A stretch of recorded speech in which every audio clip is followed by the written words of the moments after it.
We've gotten it all torn down. You know, they've gotten it all torn down. They got it smooth. They got all the pieces out of the way on the home edition. Now, we've got it torn down. It's all the pieces are out the way. Now we have to start rebuilding.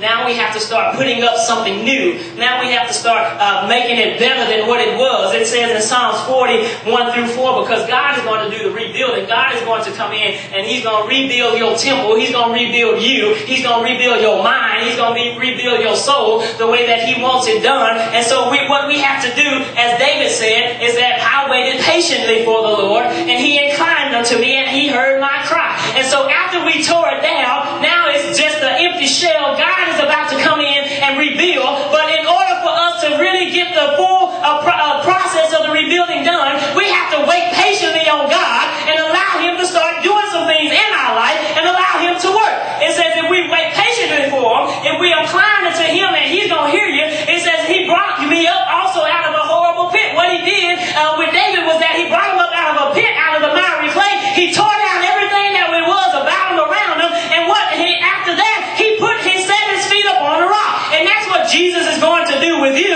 if you start the tear down process, get through the tear all that stuff that was in the world out of you, the fleshly things, and allow God to come in and rebuild. Then what He's going to do is going to take you from that pit, from the world, from what you used to be in the clay. He's going to set your feet up on a rock. Then after that, He's going to establish where you're going to go, how you're going to do things, what you're going to do. Then He's going to put a new song in your mouth. So therefore, that old communication, that old conversation you used to have ain't going to be there no more, because God has replaced it with a new song. So therefore, every time that you open your mouth, there's going to be something new that is like God, that is coming out of you, because He put a new song in your mouth, even praise unto Him, and you're going to start praising Him like you never praised Him before. You're going to start worshiping Him like you never worshiped Him before, because God put these things on the inside of you. Then it says after He put the new song, even the praise, He said, many shall see it and fear, and they're going to start to trust in the Lord. All because they saw how your life went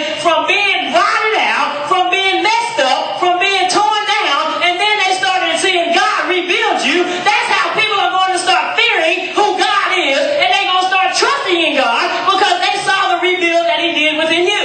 Amen. It says, blessed is the man that maketh the Lord his trust, and respecteth not the proud, nor such as turn aside to lies.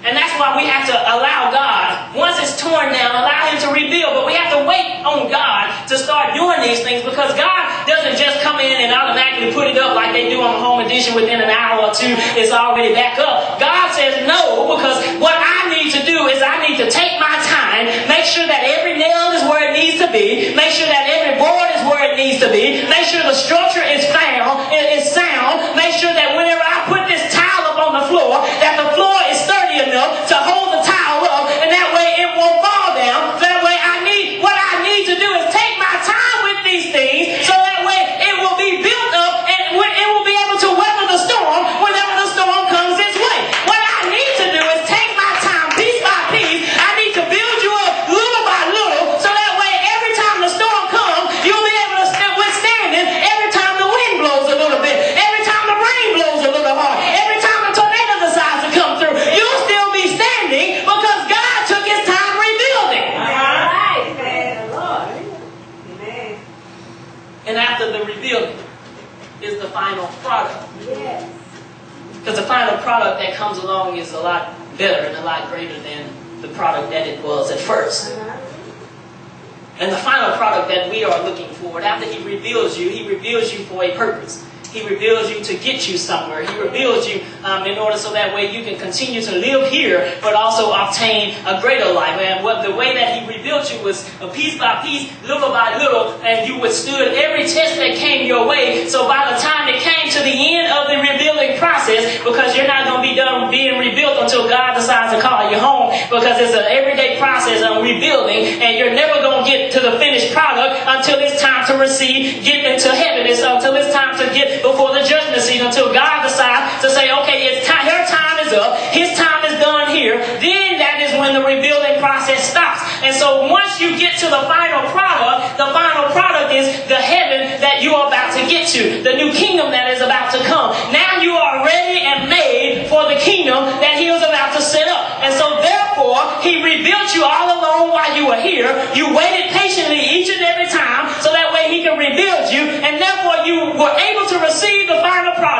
which is as John quoted in Revelation, it says, I saw a new heaven and I saw a new earth. It says, for the first heaven and the first earth were passed away, and there was no more sea. This is the final product. You got to get the understanding. It says, and I, John, saw the holy city, New Jerusalem, coming down from God out of heaven, prepared as God, a bride adorned for her husband. And I heard a great voice out of heaven saying, behold, the tabernacle of God is with men, and he will dwell with them, and they shall be his people. They're talking about us. And God himself shall be with them, and be their God. And God shall wipe away all tears from their eyes. And there shall be no more death, neither sorrow, nor crying, neither shall be there any more pain, for the former things are passed away. And he that sat upon the throne said, behold, I make all things new. And he said unto me, write, for these words are true and faithful. So therefore, I don't need to go about not waiting on God. I'd rather tear apart my house, tear apart my soul, allow God to rebuild me piece by piece, because there's a final product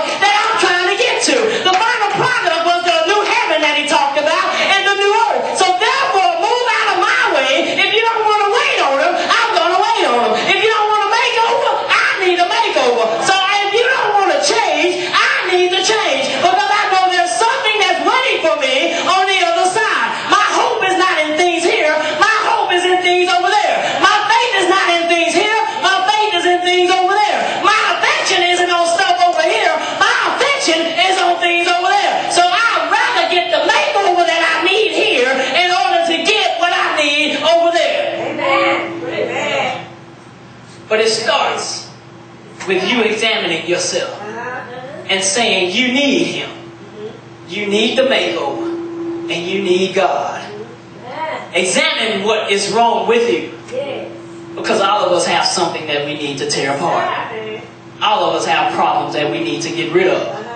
All of us need to get rid of some old things that we still hold on to, even though we have claimed to accept Jesus Christ. All of us still have stuff that we need to let go, even though we claim to accept Jesus Christ. He's been trying to get you to tear it down. He's been trying to tear it apart, but you want to continue to hold on to it and want to continue to do these things and not allow him to start to rebuild. So therefore, that part of your life hasn't been rebuilt because you still have the old structure up. There, you must tear down the old structure, get rid of the old structure, so God can put something new in its place. I don't know about you, but I'm tired of the little bathtub that I got. I want him to tear it out, put it apart, put it aside, so that way he can put the jacuzzi that he wants to put in there for me. I don't know about you, but I'm tired of the little one seat that I got in the bathroom. I'd rather him tear it down so that way I can have a his and hers. I don't know about you, but I'm tired of the little one-room house, and I'd rather him tear it down so that way I can have a four-room house. I'd rather God do the rebuilding so that way I can receive the final product. All right. All right. But it goes through a makeover. Yes, it does. An extreme makeover. Yes.